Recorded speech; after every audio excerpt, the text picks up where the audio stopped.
Good morning. Welcome to Leadership Live. This is Anton Gunn, and I'm excited to be with you today. And today, we're talking about lessons in leadership for you in your workplace in the culture that you're trying to build.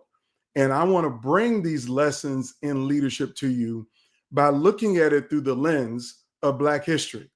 We know that every February in the United States of America, we have set aside February as Black History Month to talk about, celebrate, and recognize the achievements of African Americans and Black people in the United States of America.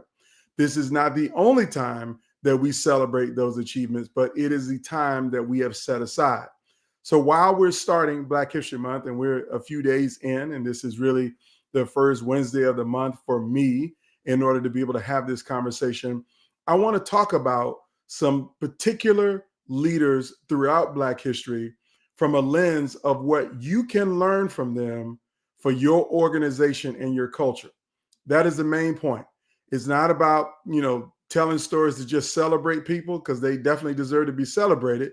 But my context is I want to give you tools that you can use to be a better leader, to build a better culture, to make sure that everyone on your team feels invested, feels valued, feels respected, but most importantly, they become the most productive people for you in the organization to help you to achieve your outcomes and goals. That is the focus of today's conversation.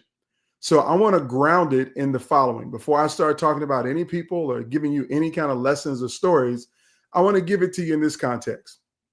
Most successful organizations that thrive in the midst of any kind of change, any kind of adversity, any kind of new circumstance. And again, in business, nothing stays the same. Everything changes. Sometimes it changes weekly, other times it changes in decades, but we know that it is going to change. And what every business needs is a strong team and a strong culture. Now, there's some foundational principles of a strong team and a strong culture. One of those principles is making sure that the people in that team or on that team, in that organization, the people who make up that culture, that number one, they are resilient. That's the first thing. The second thing you got to make sure is that there is collaboration on the team, that people need to be collaborative.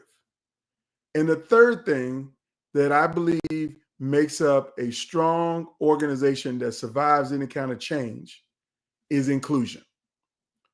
Resilience, collaboration, inclusion.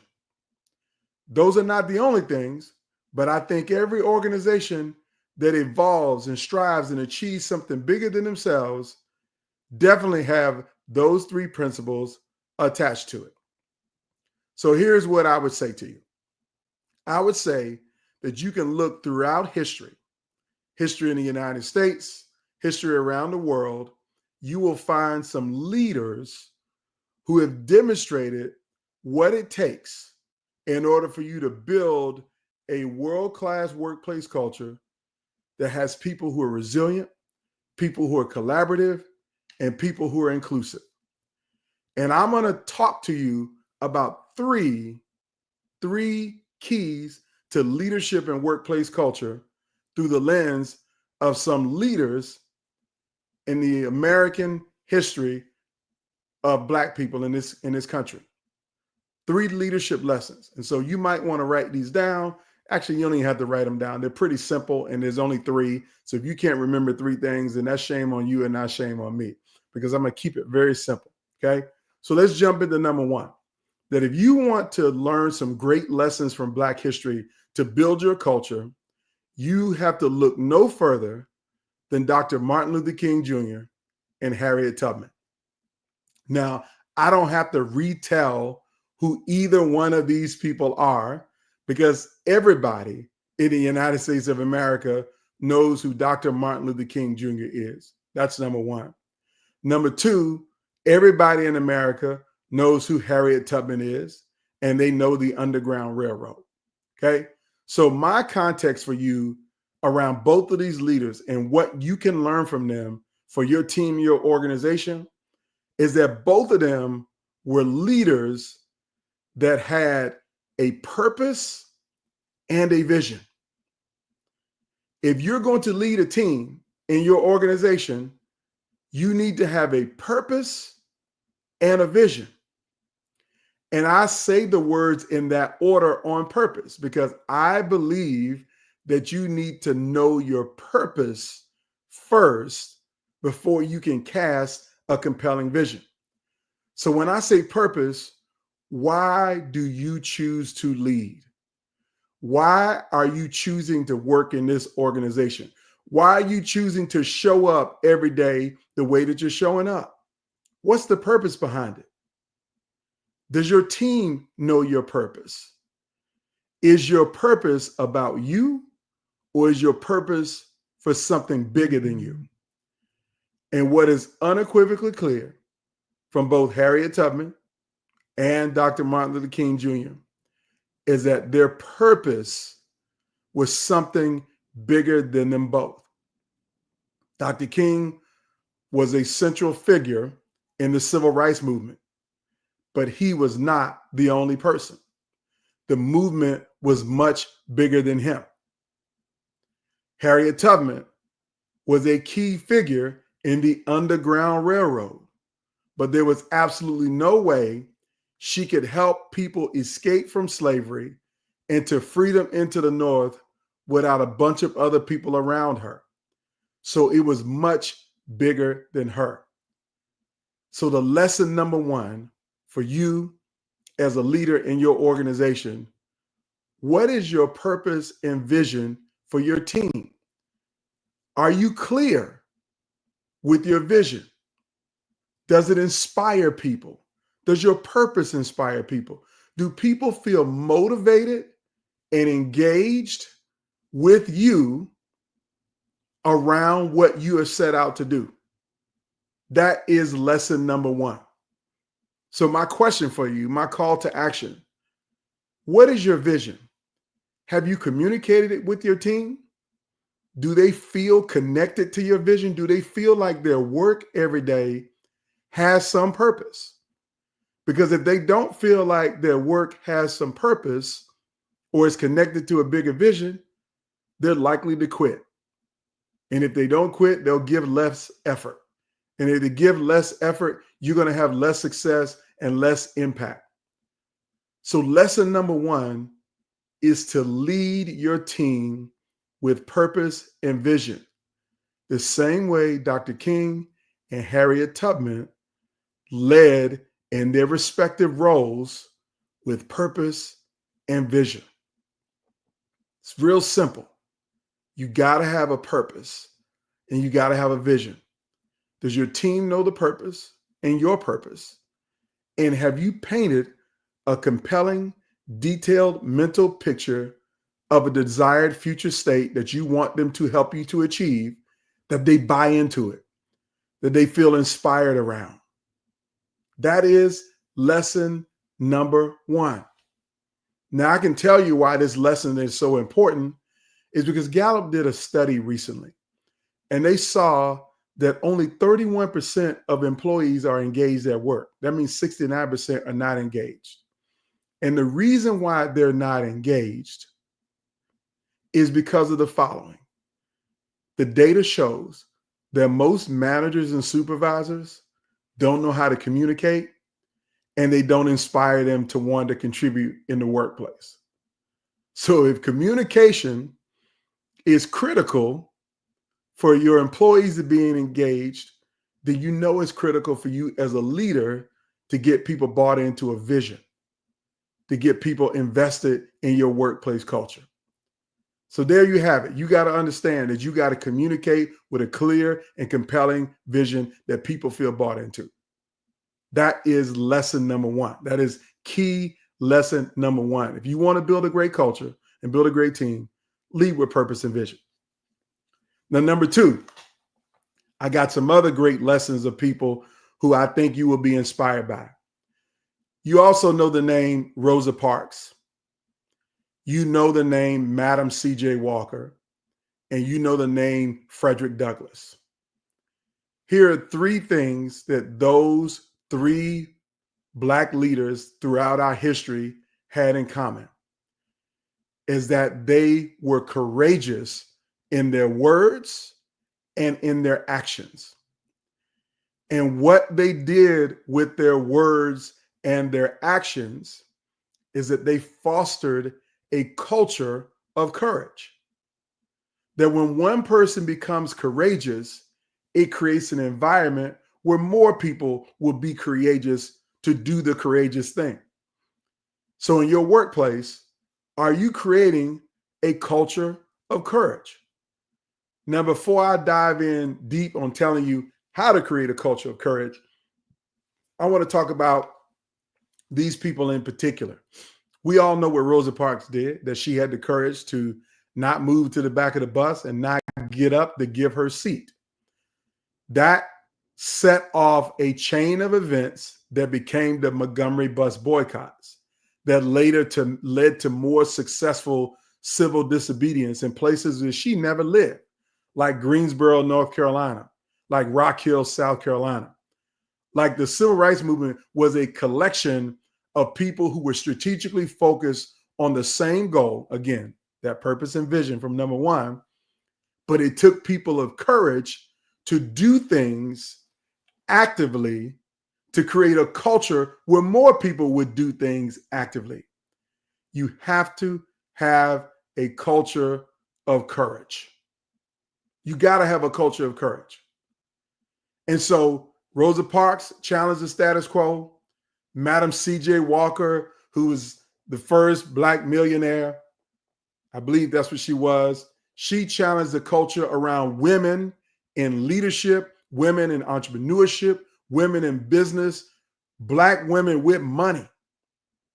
She was one of the first.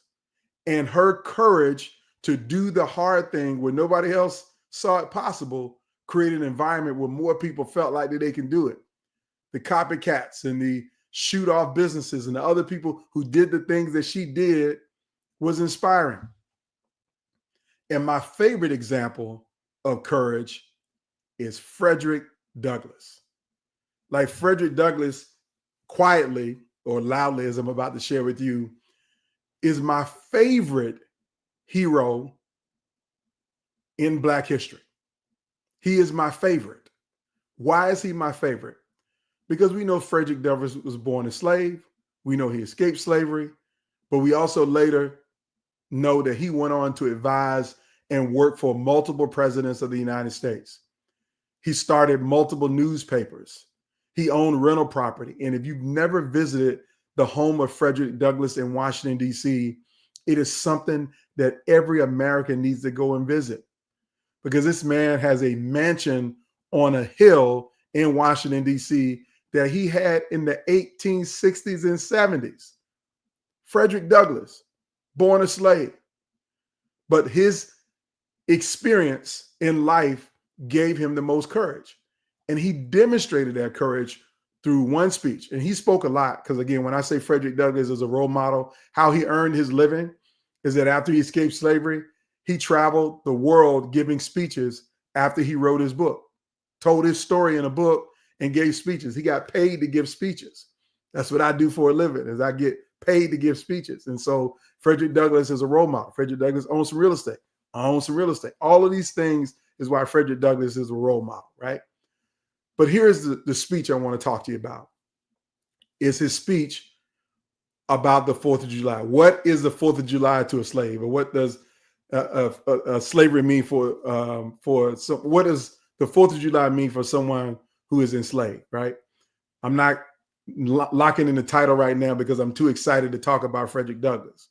But he gave this speech out of sarcasm to lay out that the 4th of July means absolutely nothing to people who are in chattel slavery. And so he had the courage to deliver that speech, to speak truth to power in ways that most of us never had before. But because of his courage, he created an environment where it was okay to do that. Now, what does all of this mean for you in your workplace? Here's the question I want to ask you.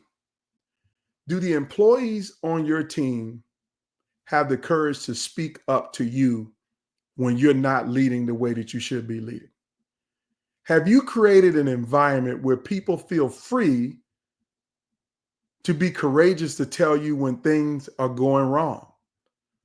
Do they have the freedom to offer new ideas? Have you created an environment that you're willing to sit there and listen to feedback from people who you may not agree with? Are you willing to allow them to express their disagreement in a courageous way? And here's the biggest one. Do you demonstrate courage to fight for your team and stand up for them when things are going bad? Because I know plenty of leaders who are afraid to go to their senior leadership with any kind of problem. I mean, I literally was having a conversation with someone recently who told me they absolutely would never go to their boss and definitely wouldn't go above their boss's head to say anything about any challenges that they have in the organization. They weren't demonstrating courage. And so if you want to build a culture that's amazing, that's inspiring and empowering and executing on all cylinders, you have to be a leader that creates a culture where you're willing to go above and above and above and above to talk about what's broken in the organization, to talk about what's wrong in the organization and what you're willing to do to make it right. That's the second key. If you want to learn a great lesson from Black history, is number one, foster a culture of courage. Then the third lesson, the lesson that has become a taboo word if you're in 2025. And when I say taboo word, it revolves around diversity.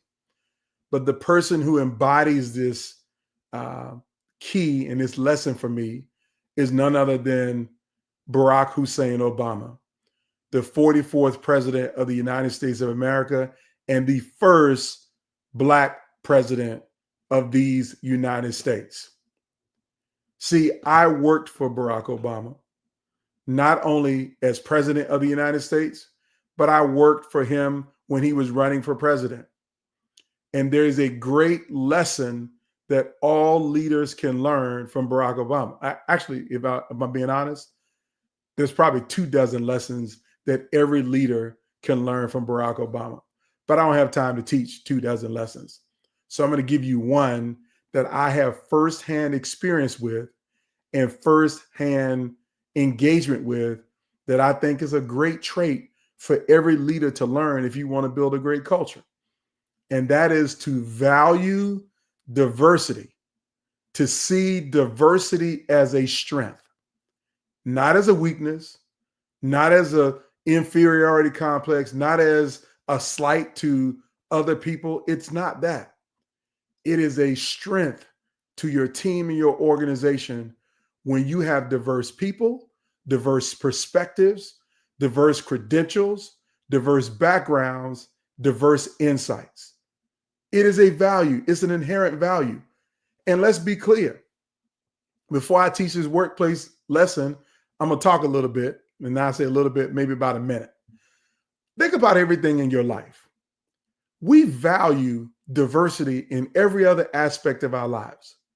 Like when you eat dinner at night, you have diversity on your plate. I don't care where you eat. I don't care if you ate at McDonald's or if you had a gourmet chef that cooked your meal. Your plate is going to have some diversity on it. It is. It's not going to be all meat by itself. It's not going to be a singular, just meat only. No condiments, no sides, no nothings. It's not just going to be just meat. You're going to have something else on that plate. You're going to have some diversity on that plate. You're going to have a drink with that meal that you eat, which is some more diversity. It's a different type of diversity. So if you eat food, you're going to have diversity. Period. If you do almost anything, it is going to involve some level of diversity. If you have children and you have 4 of them, all of your children are different. Every parent says, my children are different. It doesn't matter if they look just alike. It doesn't matter if they grew up in the same household. It doesn't matter if they're quadruplets and they're all the same age, born on the same day at the same time. All four of them children will have different personalities. They will have different ways of communicating. They will have different interests. Their eyes might even be different. Their hair texture might even be different. Their height might even be different. And you, as a parent, as an adult, appreciates the differences. It's the differences that matter. It's the differences that make you strong. And so when I learned from Barack Obama is the importance of bringing different people around you to get their opinion and their insight about challenges that you face. So as a leader in your organization, have you created the space on your team for people to be different than you, to raise up different things, to talk differently, to share differently, to bring their different perspectives to the table? Like when you have your regular staff meeting and you look around, who is at the table? Is there homogeneity at the table, or is there diversity at the table? Do you diversify the different people you go to for information, or do you go to the same one or two or three groups of people at the same time? That's my question. Because here's what I learned from Barack Obama. Barack Obama would always want differing opinions around him, people who saw an issue from a different lens. And he formed no immediate opinion. He might have had an idea and maybe a thought about where he wanted to go, but the goal was to get people around him who thought differently than him and ask their perspective. And I was privy to plenty of these conversations. As a matter of fact, I don't really get to tell this story a lot, but I'll never forget in 2007, riding in a vehicle with Barack Obama for about an hour and a half as we headed from Columbia, South Carolina to Charleston, South Carolina. And for half of that ride, about 45 minutes between Columbia and Orangeburg, there was a vigorous argument in the car. Actually, there was two vigorous arguments. Let me tell you the first one.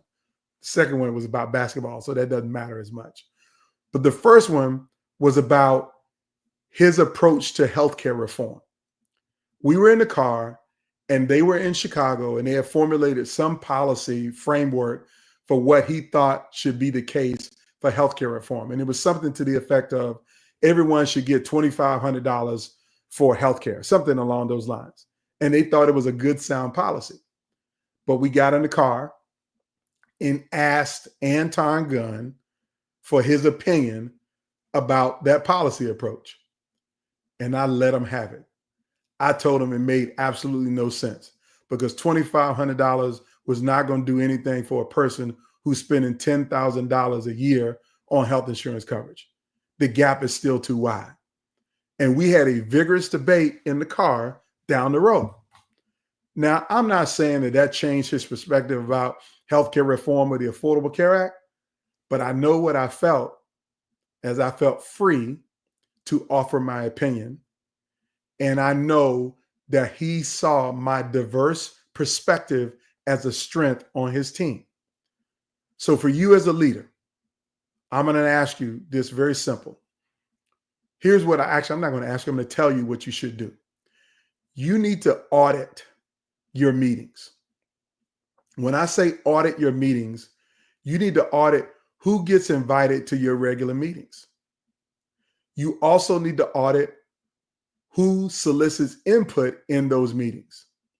You need to audit who's quiet. And then you need to ask the question, who is missing from the table? You need to audit your meeting culture and to make sure that you are operating with diversity as a strength.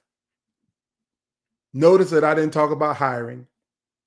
I didn't talk about qualifications because my perspective is everybody's qualified who's lived a life.